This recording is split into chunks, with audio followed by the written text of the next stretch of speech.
Vous me servirez de témoin. Vous recevrez la vertu du Saint-Esprit qui descendra sur vous.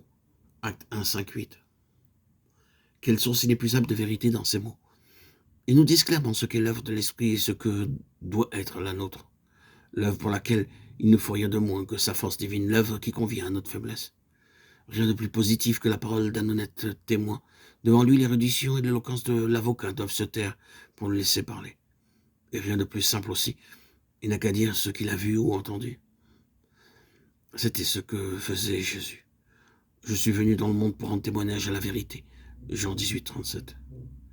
Et pourtant, quelques simple et facile que nous paraisse ce témoignage, il faut la toute-puissance de l'Esprit pour faire de nous de fidèles témoins de Jésus. Impossible de rendre témoignage avec force du règne de Jésus dans les cieux si la puissance de Dieu ne vient communiquer une vie divine, notre témoignage, notre parole et de notre vie. Le Saint-Esprit fait de nous des témoins parce qu'il est lui-même un témoin. L'Esprit rendra témoignage de moi. Jean 15, 26, a dit Jésus.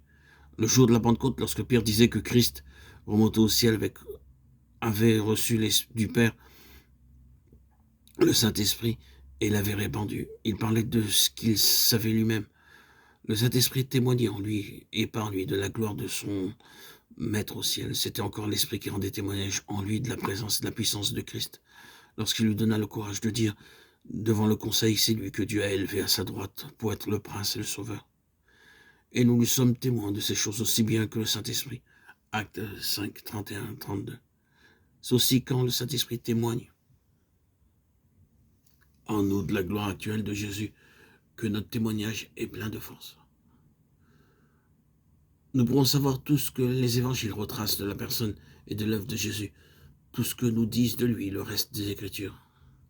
Nous pouvons aussi parler de ce que nous avons éprouvé nous-mêmes de la puissance de Jésus, sans que pour cela notre témoignage soit accompagné de la puissance promise ici, et qui doit avoir de l'influence sur le monde.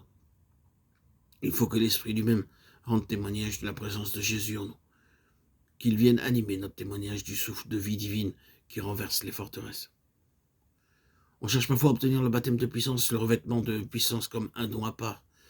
Si Paul demandait très distinctement pour les Éphésiens déjà scellés du Saint-Esprit que le Père leur accordait l'esprit de sagesse, Éphésiens 1, 17, nous ne pouvons guère nous fourvoyer en demandant tout aussi distinctement l'esprit de puissance. Celui qui sonde les cœurs connaît quelle est la pensée de l'esprit. Romains 8, 27. Et il nous exauce non selon l'expression plus ou moins correcte de nos prières, mais selon les désirs que l'Esprit nous inspire.